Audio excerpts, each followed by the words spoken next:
Yo, Mayank, what's up, man? Hey man, what's up? We're live. This is the first stream Yeah. ever. What's up, everybody? I can Yeah, see we bro. have a few people who are in now. Let me just get a few more people from Instagram as well. What's up, Spidey? Hey, Rishiraj. Hey, Anish. What's up, bro?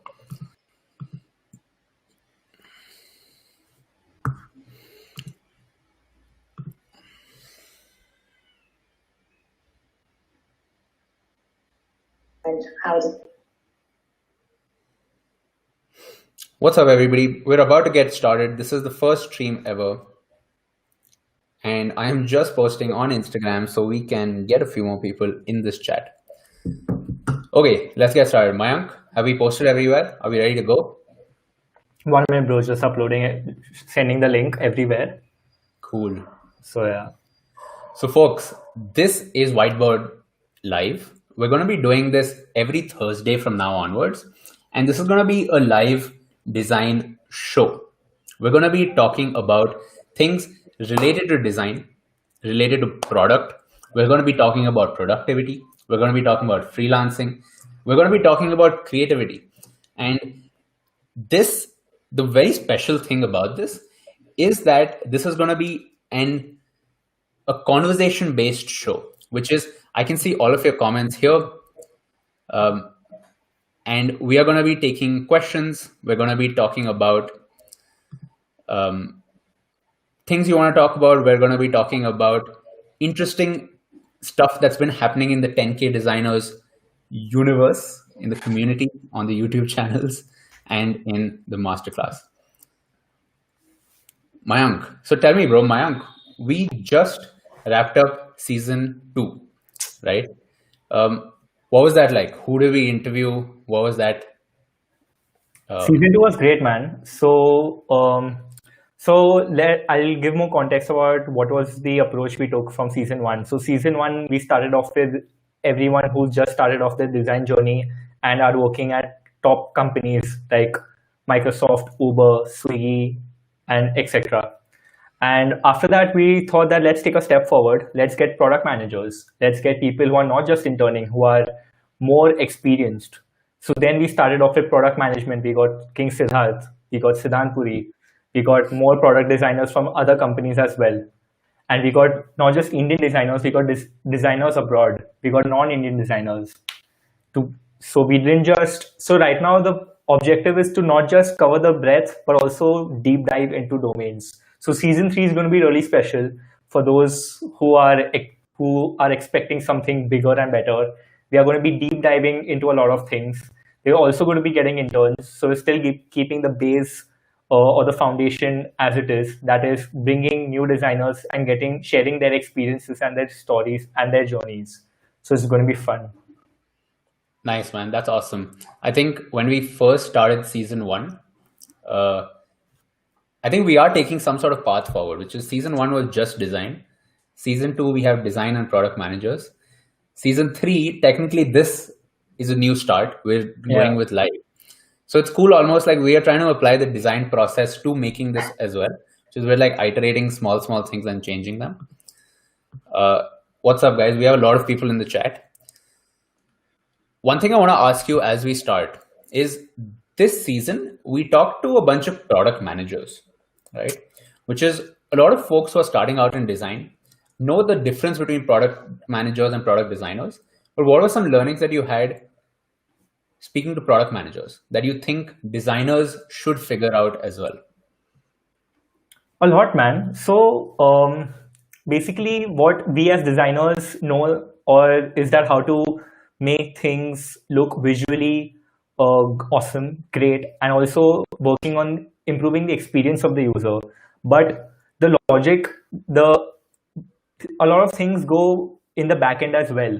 That is in terms of figuring out why do we need to work on a feature, how did someone come to that conclusion that, okay, we need to work on this feature, how do they analytics, learning about development, knowing how each and every team works. that is something a product manager does, solving solutions, figuring out what the problem is and what different ways can be taken. As designers, we do that, but there is a certain aspect at which product managers do it as well.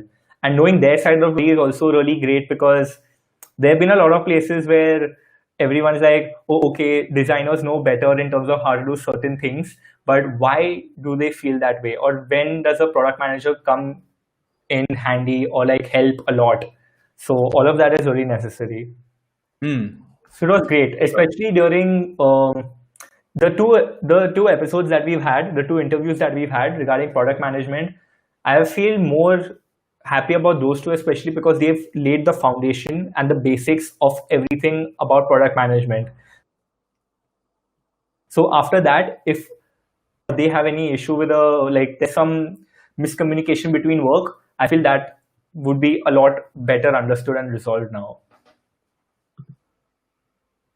True, dude. Because I think a lot of folks start out with designing screens, and that kind of feedback where they're understanding how exactly design is impacting the business is a matter of bridging that gap. So man, in case you guys haven't noticed already, we are seeing all your chats. We are putting up chats on the screen as well. So let's keep it active. Let's keep this session very, very super hyper interactive, right? We're going to be putting up the best comments on top, and we're going to get into questions in just a bit. We're going to be putting these questions up and we're going to be talking about them. In the meanwhile, you should be following us on Instagram, number one. A lot of folks are coming in from Instagram. We've been trying to figure out how exactly to post stuff on YouTube as well as Instagram. And one very interesting thing we've seen with IGTV, especially on the Whiteboard account, is that when you are looking for design content, you have to go out and seek it, which you have to go out specifically on YouTube, hope that the recommendations show you something. You have to hope that a good Medium article catches your eye. And with Whiteboard.fm, the way we've done, the model that we've sort of followed is we've got hours of interviews at this point. Like, how many interviews have we done, Mayank? What would you say? 19. 10 season 1, 9 season 2. Yeah. So we've done almost 20 episodes, and that's more than 20 hours of design content. Now, obviously, when you guys do have the time, it's a good idea to jump into that, but a lot of folks won't, because going through 20 hours of video is really difficult. How do you find the key insights from each of that? What we've been doing is we've been uploading clips. We've been uploading clips on YouTube as well as on Instagram, which is when you follow whiteboard.fm on Instagram, throughout the day, you're going to see in your feed interesting design content. And the kind of content you can expect would be experiences at internships, which is how exactly did somebody, what are some internship experiences we've had so far? We've had Swiggy, Uber. Bro, we've had almost every company, every top company so far. We've got name drop some companies. We've got Uber, we've got Facebook, we've got Microsoft, we've got Bounce, we've got Curefit, my bad. We've got, I don't know, bro, we've got too many companies. I'm losing names. Yeah, so we've got interview experiences from those companies. We've also got case studies, which is normally you would see case studies on Medium. We sort of created this idea of video case studies where you can actually watch the designer who designed it talk about it. You can see them speaking about their entire process as they walk you through it. So that is usually very interesting, because one thing that I have noticed is that when people write something in the case study and when they're presenting it, they add a lot of stuff that they weren't sure how to say in the case study. So they'll be talking about additional things that you won't normally get from case studies. So that whole plug, so Instagram, whiteboard.fm, here it is. You can check that out. Mayank, let's jump into some questions. Let's do it, bro. Number one, I have this question for you. I want you to answer this, which is, how do you guys meet each other? It's great actually. So I was in college at that time, and just like many of other design aspirants, I was just searching for design resources. And I was like, hey, like I want to see something where I can do product design and UX. And I came across your Abhinav's Instagram IG channel, Instagram profile, and I saw his ad. And then I was like, hey, he's just started posting content. I checked his YouTube, and you were like around 4 or 5 videos were uploaded. So I was like, he's just started off. If I learn simultaneously while he's putting content, I can learn and get pretty good at it. And then there came a point when I was like, yeah, bro, now I want to do an internship. Internship season is going to come. Everyone's going to be applying. I want to do in this role. And I asked you, hey, is there any internship available? And then at that point, I didn't have you asked me if I have a design portfolio, and I did not have a design portfolio. And then Abhinav was like, bro, like, sure, like, why don't you make a design portfolio and then reach out again? Let's see how it goes. And at that time, I did not have a design portfolio. So I started designing more, doing personal projects, started freelancing. And then I realized that I still kept giving him updates. Like on Instagram, I was like, hey, bro, done this, achieved this. Like, you wanted your feedback, and like, this has been done. And with time, I kept leveling up, scaling up. And when I asked for an internship again, he was like, bro, we're not taking interns. I was like, oh, okay, shit. But that's still cool. But I still kept in touch for a while. I interned at other places. And then so on and so forth. Fast forward to a year ago or 6 months ago, I applied for an internship in Bangalore. And that's at CRED. And I got my internship at CRED. And at that time, by that time, I was also in touch with Chetan and many other people. And then when Chetan got to know that I was going to join CRED, he was like, bro, why don't you come to the office? Like, meet Abhinav also. Let's meet up for lunch. And I was like, cool. And I met him for lunch. Then I discussed ideas. And before that, during that period, Abhinav was starting off with booklets. He was sharing ideas, uploading stuff, that working on something. And I remember during our lunch, we were just going back and forth on ideas about what could be done with booklets and what other things you're working on and stuff like that. And then a week later, after my internship started, Abhinav reached out saying that, hey, bro, do you want to help me out with booklets? And I was like, sure. And while I was applying at CRED, I searched your LinkedIn profile, and then I realized that, hey, bro, he's from my college. And I was like, damn. Oh, yeah. Yeah. So yeah, that's how I met Abhinav, and that's how working as well. Bro, I thought you would know that I'm from Manipal, like from the beginning itself, when you saw it on Instagram. Yeah. I didn't know. Yeah. I remember when you had your first live stream, like the live stream at which you were inviting people, like, hey, whoever wants to talk, and send me your invite on Instagram, your IG live, and I'll like, you can join in. And I was conversing with you and talking to you about how far, like, how I have been leveling up. And at that time, I did not know you were from Manipal. Yeah, man. I think to everybody who's listening, that's sort of the power of cold outreach, which is we didn't technically know each other from college, because I think Mayank joined graduated before I joined. So by the time I joined, you were already out. And I think that's the power of cold email, which is with Instagram, with LinkedIn, with Twitter, you can technically reach out to anybody. And it doesn't necessarily need to be when you want something. It can just be to form a relationship. And once you get talking, eventually, if things work out, that could lead to a freelance project. It could lead to an internship. It could just lead to collaborating and being on YouTube live together. Yeah. Yeah. Okay. Yeah, let's switch questions, folks. So cold email, cold outreach. You should be reaching out to people who you think are doing interesting work, even if it's just a way to start a conversation. Even if you have nothing to ask for, that's actually the best time to reach out, because then you're not looking for something. You have the leisure of time. And so folks, cold outreach OP in the chat, please. We're going to get some chat engagement going. Okay, let me look for a second question. So let's go with this one. So Vikas's question is that he's a recent CSE graduate trying to figure out how to switch to UX engineer or UX designer. Love to have your advice. So, I mean, I'll give a little bit, and then Mayank, you can talk about it, because so I'm a CS graduate, Mayank's an IT graduate, right? That's what the term is. Roughly the same thing, computer same science. thing. So we both done computer science, and we both transitioned from CS, like technical, to design. I'll talk a little bit about mine, and then Mayank can talk about his experience.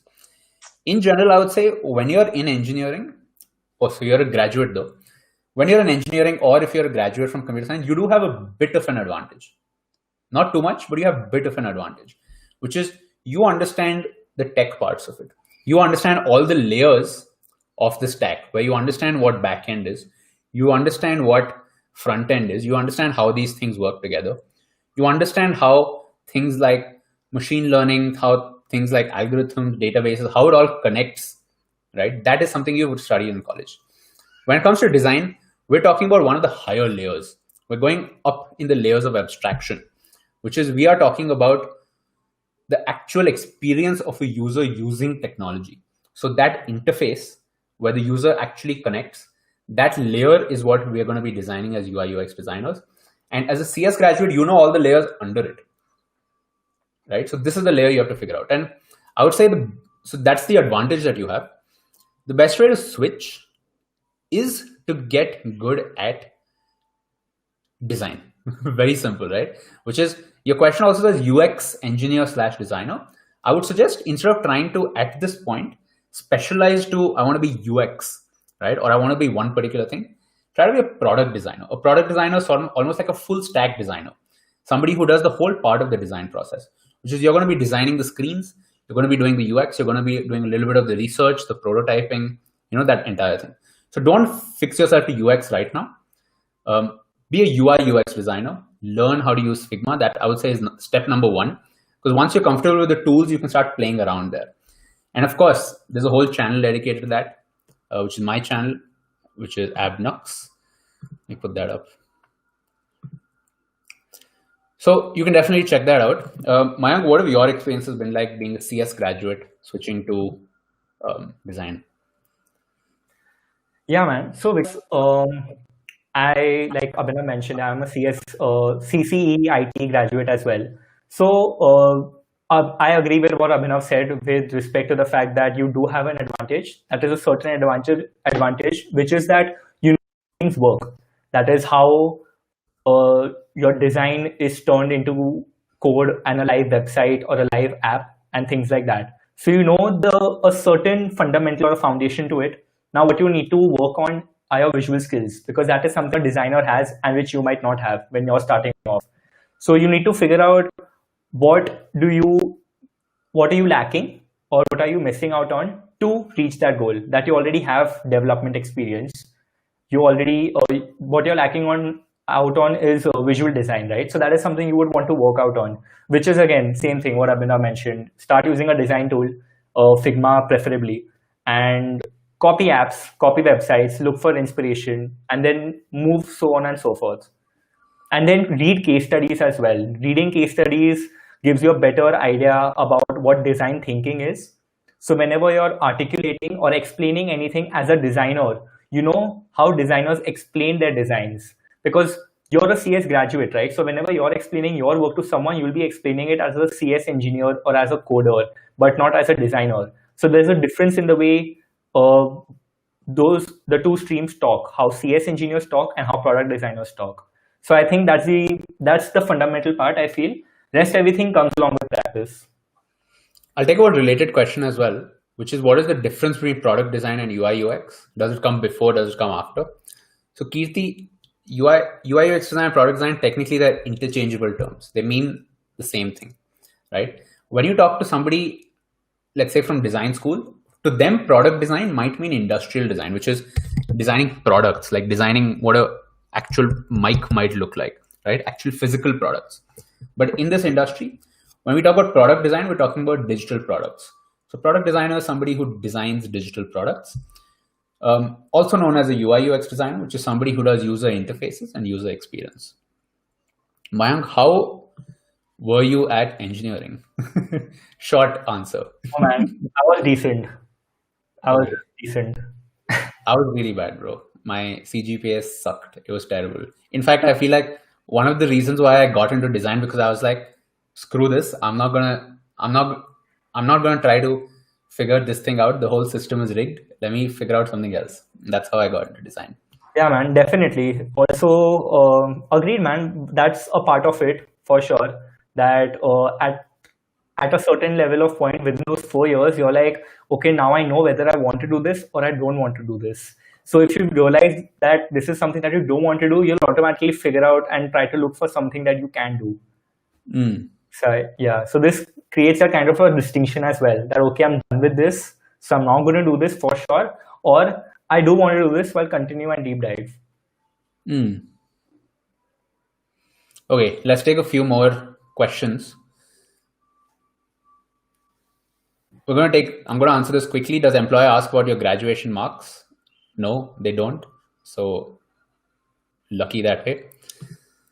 While looking for internships, what's the best way to showcase your work?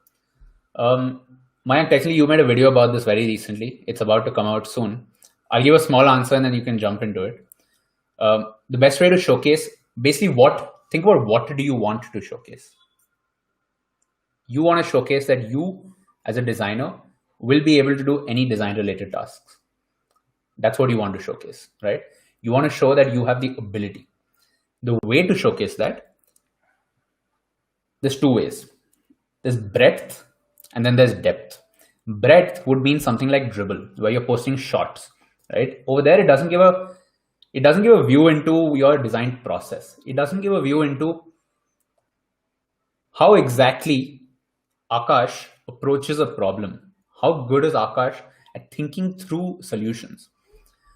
So for showing depth, you would then need to do case studies, which is your case studies. You need to tell a story of your entire design process. Mayank, you have anything to add to that? Yeah, man. So in your case studies as well, the idea of your case study, the objective of creating a case study are two main things. One is having a proof of work. Proof of work means showing that you have proof that whatever you're saying that you're good at, there is proof for it that yeah, you're talking the talk and you're not just someone who is like speaking up for his face value and doesn't have the skills. So for example, if I'm saying that I'm good at product design, if I have good visual communication skills, I should have proof of work for it.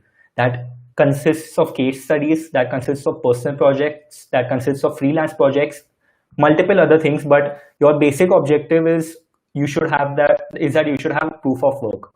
That is one thing. And the second thing, which is the objective of a case study, is showing what skills are you good at and how you can add value to the company or the place that you want to work at. So research plays an important part as well. That do your research not just in terms of showing your projects or what you're working on, but how the projects that you worked on, the skills that you've learned from those projects, how that can be applied in the team and how you can add value in that domain. Let's answer this also. It's quite related. Just Prashant, how much work should you have? How much should you have? Yeah, for applying for a job. Also, if not all the projects are for a company. Personal projects. Yeah. So Prashant, the idea is just that you want enough to be able to show your process and your depth of thinking, and then a little bit about breadth. So I would say try to think about it as you need at least 2 to 3 solid case studies, like really, really solid case studies where you've talked about your entire process. Besides that, if you've done a small side project, you can include that as a case study. This can be one of your solid ones, or it can just be something that you talk about. If you participated in a hackathon, which is that 24 hours you made something, make a case study out of that. If there is something that you did as a small weekend project, make that a case study as well. The idea of a case study is you are telling stories of situations where you applied design. And those stories can come from anywhere. It can come from freelance projects, personal projects, hackathons, companies, anything else. Let's take one more question. We have Design Pilot in the chat. What's up, Chetan?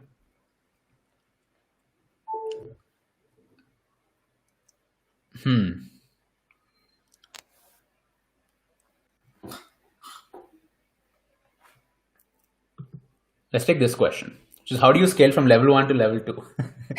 Right? It's kind of vague, but I like the question because I think it's very easy to identify when you're at level 1, and you know that there is a gap, right? It doesn't have to be level 1. Even if you're at level 36, you know that there's a gap, and you know that level 40 exists or level 100 exists. I'm going to take the question of how do you level up in UI. Now, specifically with UI, the best way to level up, this answer might sound disappointing, but it's to practice. But how exactly do you practice? I just want to flex my t-shirt for a sec. How exactly do you practice? It's by working on different kinds of projects. It's by, practicing UI. You can do it hand in hand with doing personal projects for your case study, which is, I'll give you a very simple example of how you can come up with a conceptual project, which is people have difficulty coming up with it. Take any app that you use. It could be Instagram, it could be WhatsApp. Think about, was there a point in time when you were using this where you were like, I wish there was this feature which existed, right? For example, let's talk about WhatsApp. When you join a group, you can't see all the old messages in the group. So a new person that joins has no clue what's going on, right? That is something that WhatsApp could add as a feature. So how exactly would that work? So you can actually make a case study where you talk about a situation where you needed this feature, how it would be good. You talk about if this feature was there, why it would be good. Take an example, like a class group, all the old links can be accessed. Then talk about, so that is your sort of validation of the problem that exists. You're using examples and anecdotes. Beyond that, then you start designing, following a typical process of information architecture, wireframing, visual design, iteration, keep going through all of this stuff, prototyping. And you will realize that there are certain different approaches you can take. So your case study is basically, you'll be talking about what are different approaches you try to solve this problem. And in the end, you might include a prototype, which is just a clickable thing which shows this is how it might work. This whole thing in itself is a case study. While you're doing this, coming to this question here, you are going to be designing something for WhatsApp in this example. So you will now have to make your visual design as good as WhatsApp. And how you will be doing this is you're going to have to take screenshots and you're going to have to try copying parts of it. You're going to have to say, how exactly did they do this one effect over here? I'm not able to figure that out. And when you do that, you will then automatically start going into the depths of your design tool, the depths of Figma, and do that a couple of times. And that is how you level up in UI, which is on the YouTube channel, which is, if you guys don't know this, is a free design crash course on my YouTube channel. One of the ways I say you should practice design, which is totally applicable for your question as well, is by copying other apps. But it's really boring to copy apps, which is you're taking the screen and in the end you get a screen which looks exactly like it and you can't even use it for your portfolio. The update to that, the thing that you can do differently, is try figuring out a feature for an existing app.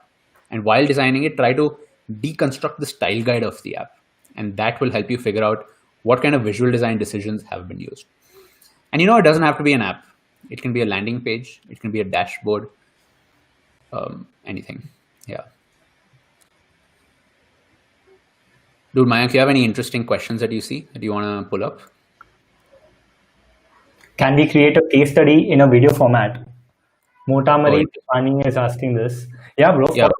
I feel you should be creating case studies in video format because, yeah, there are so many things where you cannot explain what you want to, especially as beginners. So whenever you're creating a video case study, you're not just giving a walkthrough of your own project, but you're also explaining what you did in a much better manner. Because when you're just reading things, that's kind of one-dimensional.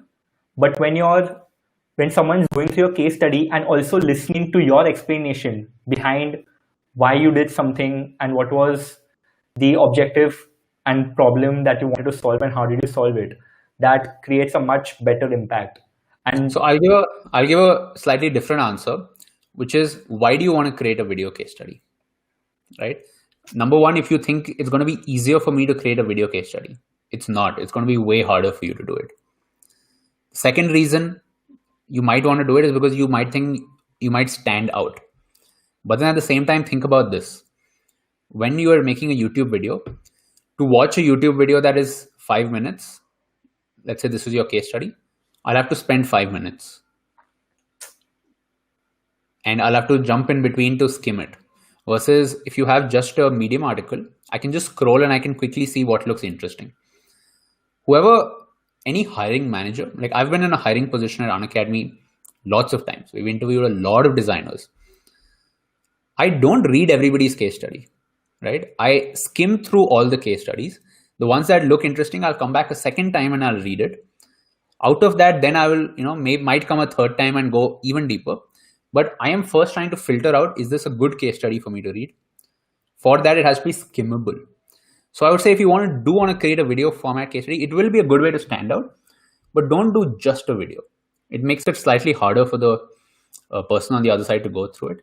Maybe you can do a Medium article, and this is a small UX improvement where in that article you can say, hey, don't have 20 minutes to read this. Watch this 3-minute summary where I go through the entire thing, and link that video on the top of your case study.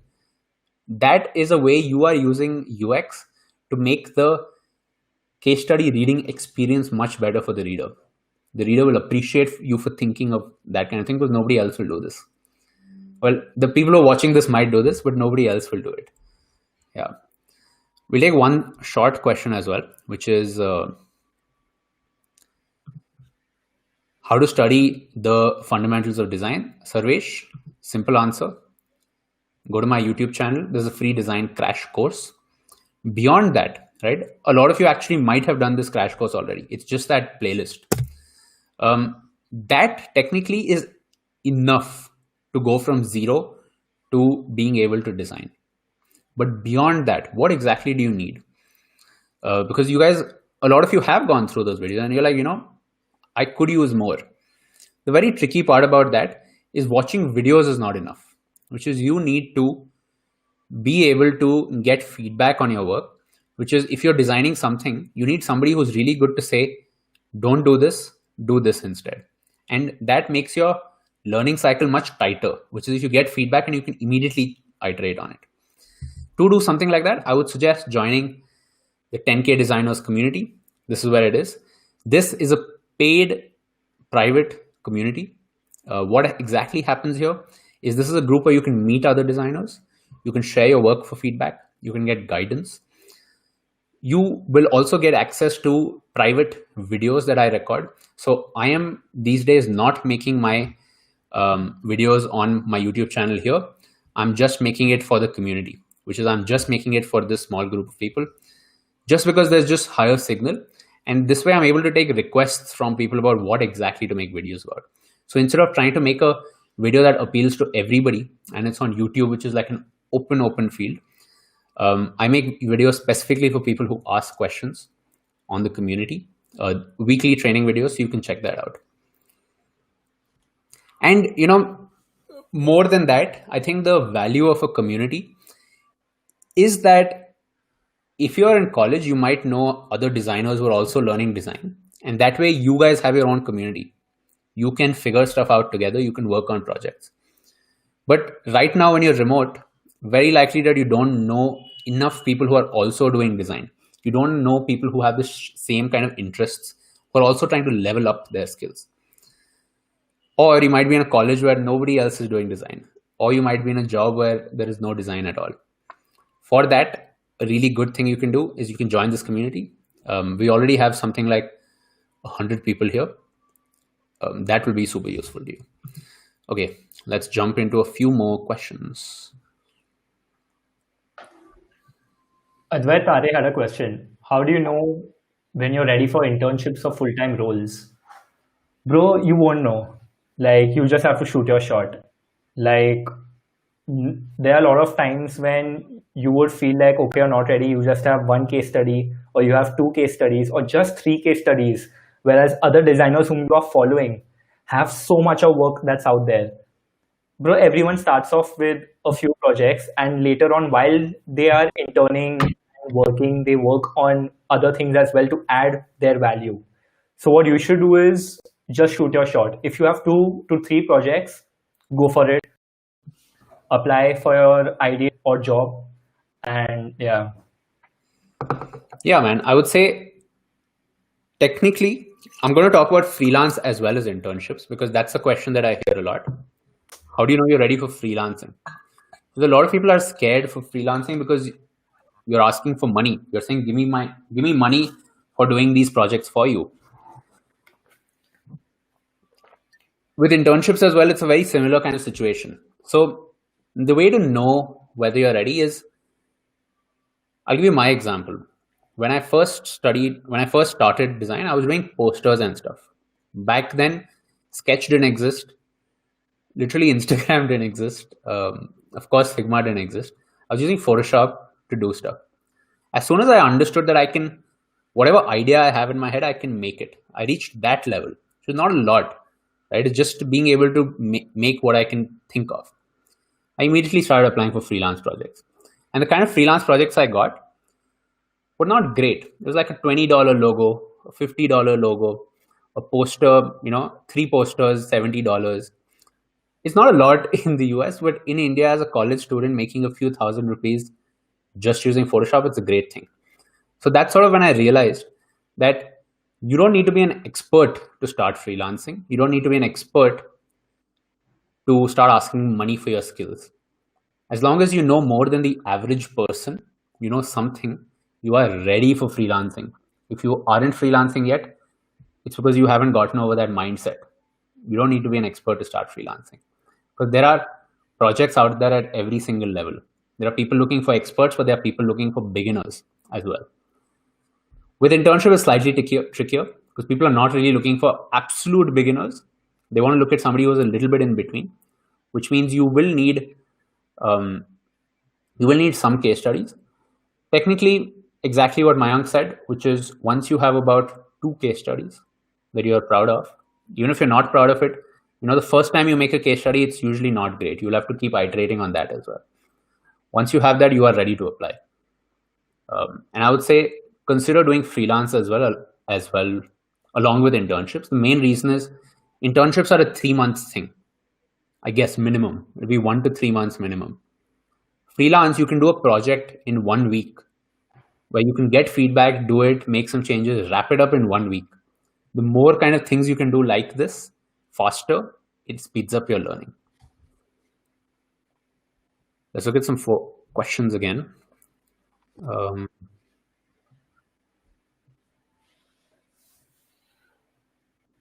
Glitch Glider asks, what's the best UX process? So there's no such, so I don't think there is any such thing as the best UX process. Like different UX methods are used for different objectives based on what your requirement is, what you're trying to achieve. Also, don't think about UX immediately. First, think about what the problem is, how do you want to solve it, and then what methods are you taking in solving it. And then later on, UX research and UX processes take place on its own. The biggest, I feel, hesitation or in terms of talking about UX processes or learning about UX processes, I feel is the jargon, that there's so many types of processes and methods out there that people don't know which one to learn or which one to use when. And it starts with finding solution to your problems. After that, you can figure out, oh, this is a solution which you had used. What is it called in design terminology? So I feel there is no such best UX process. That just comes with how you're solving your problem. And that also happens with very few UX processes. You realize that you just need basic design thinking to solve your design problem, look at case studies and see how other people have solved similar problems. And that's pretty much it.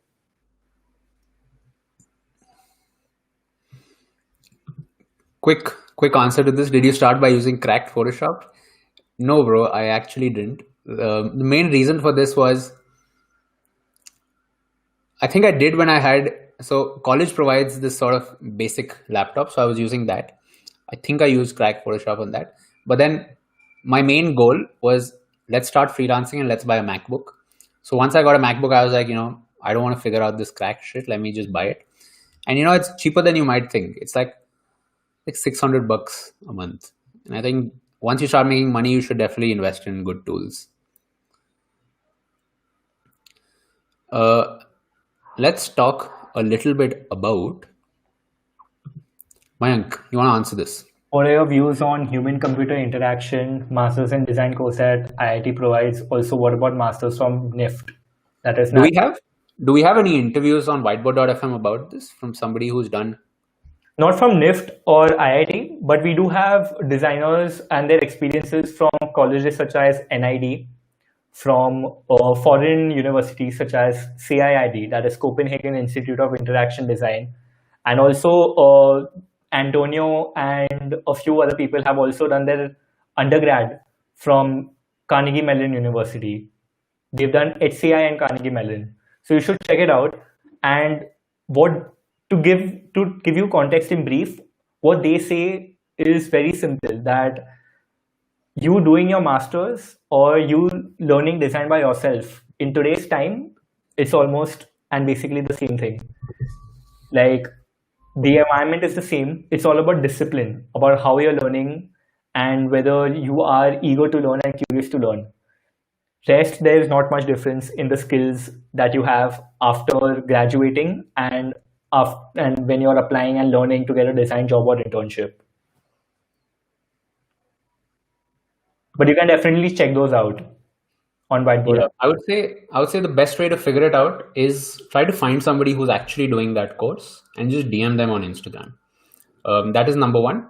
Number two, for the same course in different universities, which is HCI, you can definitely check out the Whiteboard.fm interviews. And I would say watch the Whiteboard.fm clips about this first, because that will give you an idea of what kind of questions you should ask. Also, folks, if you're enjoying this live stream, right now, I need you to do this. Absolutely, right?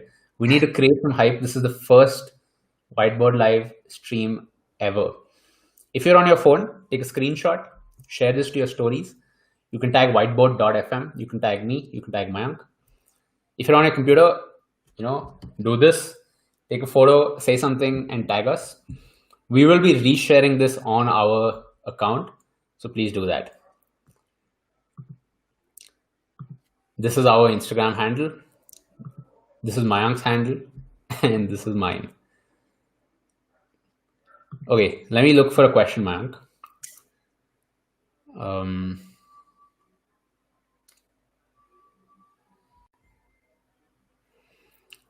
Let's do some rapid fire questions, right? Which questions that you have to answer within 10 seconds. Okay, got it. All right, so I'm going to post a question and you have to answer in 10 seconds. Okay, let's start. Is it a must to include paper prototyping in the case of redesign projects? For sure, bro. You can include paper prototyping. That's basically a wireframe though, but you should also do prototyping using tools such as ProtoPie and Principle. It adds more value. So my answer to this, you technically don't. You can do paper wireframes, but prototypes, it's totally up to you. Like, it takes 15 extra minutes to do it. So you should just try it out and see if it helps. Next. Go for it, Mayank. Clarify the difference between UI and UX. What are the projects that come under it? So Muskan, UI is your visual. 10 seconds, Mayank. Your visual aspect. Don't read the question, just answer. UX is more related to enhancing the experience of the user. That includes interactions and user flows and how the user interacts with your app. And projects that come under it, multiple case studies come under it. Most of the projects involve both UI and UX. Okay, my answer is user interface and user experience. It's simple as that. You will have to do both. User interface is the screens. Experience is how it feels to go through those screens and the whole journey. What is the average fees? Man, go for it fast. 10 seconds. What is the UI average? Bro, it's based on how you charge. Like, don't go beyond $10 at least. And rest depends on what kind of projects you've done and what. Don't go below $10. Don't go below $10. And the rest of the projects depend on what your skills are. An hour, you mean?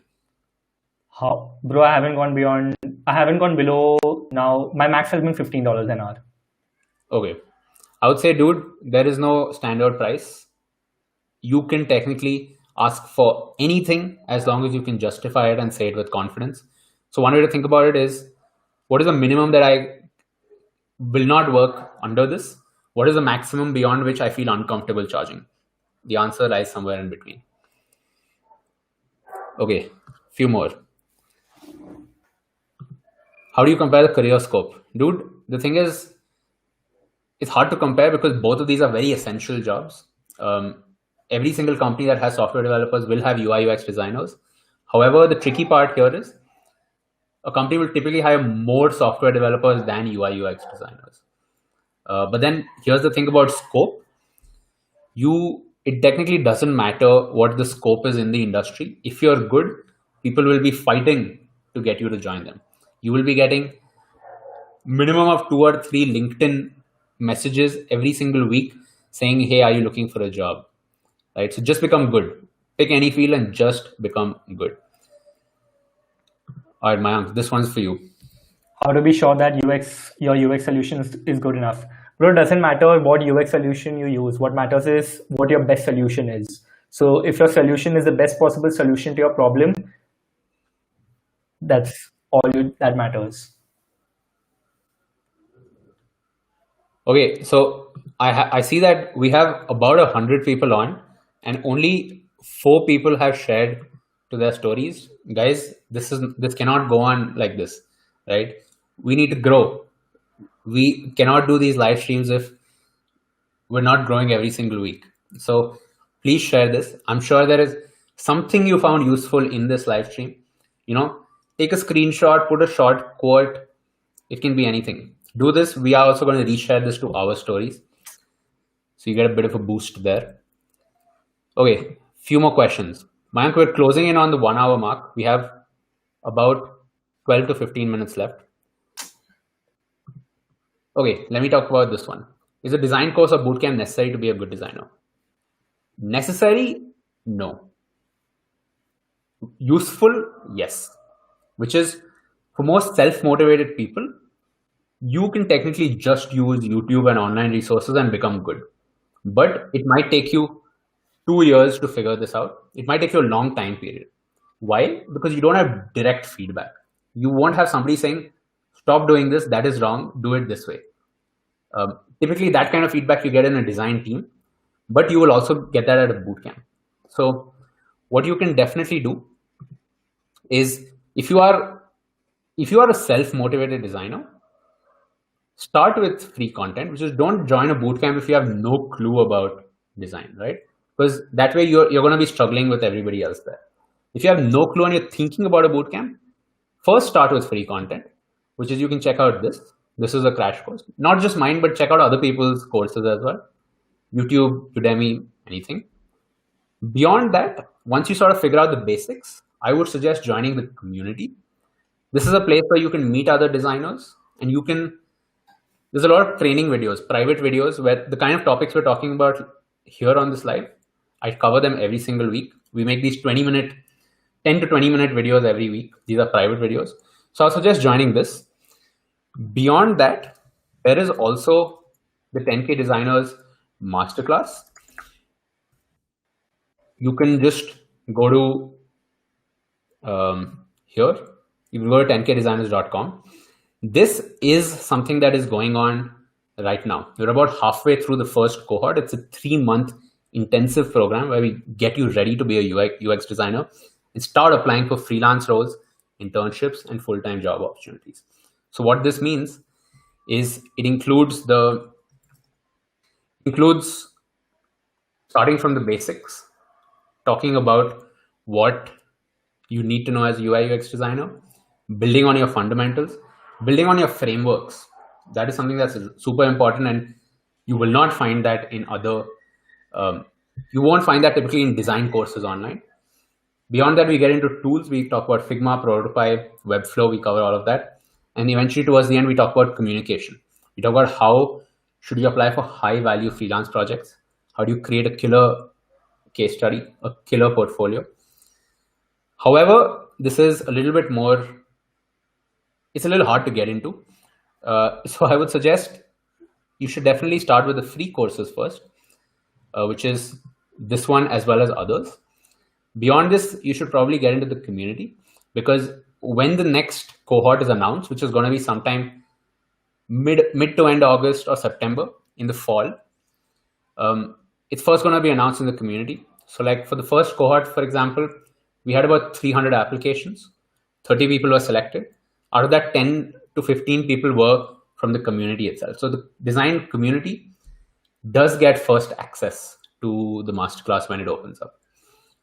But then definitely I would suggest start with the basics, maybe then join the community. And then if you think, you want to actually accelerate your process, you can definitely apply for the masterclass. And if you have any questions about that, you can always firstly check out the website, but also you can just DM me on Instagram. Any questions you have about the community or the masterclass, feel free to DM me. But here's the thing, when you do DM me, I'm going to check if you shared this live stream to your stories. So please do that. Mayank, final few questions. We have about 8 minutes left.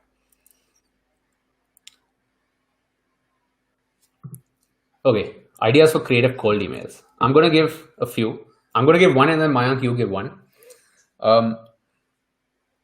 With your cold email, include a cold video, which is include a short 1-minute video saying, hey, I am Saloni. I'm a UI UX designer. I've been working on these projects. 2-3 projects come on screen. I would love to work at your company. Use the name of the company. Don't use words like your esteemed organization. Don't do that. Talk like you're talking directly to your friend, but also the company as a whole. And say, hey, if you're interested, I would love to talk further. Record a 1-minute video. Why do I say this? Because the best way to catch somebody's attention when sending out cold outreach is to do something different. If you could send them a box of chocolates, you should probably do it. Not right now though, because COVID, you don't want to get them sick. But do digital ways of standing out. I still remember for Unacademy, Abhishek, he applied and he had made this really nice HTML template email, which had the Unacademy logo and it said, hey Unacademy, my name is Abhishek. It really stood out. Mayank, do you have any ideas for this? Yeah, man. So sticking to the point for sure, not beating around the bush. Also be unique in your approach. Whenever people talk about cold emails, they think they have to email. Doesn't have to be an email. Just like Abhinav mentioned about Abhishek, he sent a web page, right? DM them on Instagram, DM the team members or the head of design on LinkedIn and Twitter and many other platforms. Don't ever email your HR. That doesn't work. So yeah. Yeah, man. I would say don't message HR because technically it's a good way. But then if you are messaging HR, make sure you message the designers as well. So that the designers say, hey, there's this guy who applied, this girl who applied. Have you seen their contact? And then HR will accelerate it. But definitely reach out to the decision maker. HRs are typically not the decision makers. They're in charge of making the thing move. Do you think Internshaala's internships are good, Mayank? No, man. So Internshaala's internships are not good. Try for other platforms, bro. Like AngelList. AngelList is really good. Also, LinkedIn has LinkedIn jobs. You can try for those. And there are many other platforms, but don't rely on Internshaala. What should we do to get in the masterclass? Vinay, you firstly need to, you first need to join the community if you're really serious about this, because people in the community will get first access to masterclass when it's announced. And I'm assuming about 50 to 75% this time is going to go just for the community members. Beyond that, if you have questions, you want to know more, you should probably start DMing me right now itself, which is that way when it comes out, I will just send you a quick message when it's out. But it is a little selective. So I would say don't apply, don't wait for the masterclass, start learning design already such that you sort of understand what it means to be a designer. That will definitely improve your chances of standing out from the hundreds of applications that we're going to get. Also, folks, a quick check. How many stories do we have? We have a good amount. We still don't have 100 stories, which is 100 people watching right now. Do share it. Also follow us on Instagram. Now that season 2 is over, Mayank, you want to tell them, sort of wrapping up this video, what exactly are we thinking for season 3? Including this live, what kind of things are we thinking about? So there are 2 things that we are doing, starting off with you. One is Whiteboard Live, which we started off today. And another thing is with every session now, we are also going to be deep diving into aspects of design industry.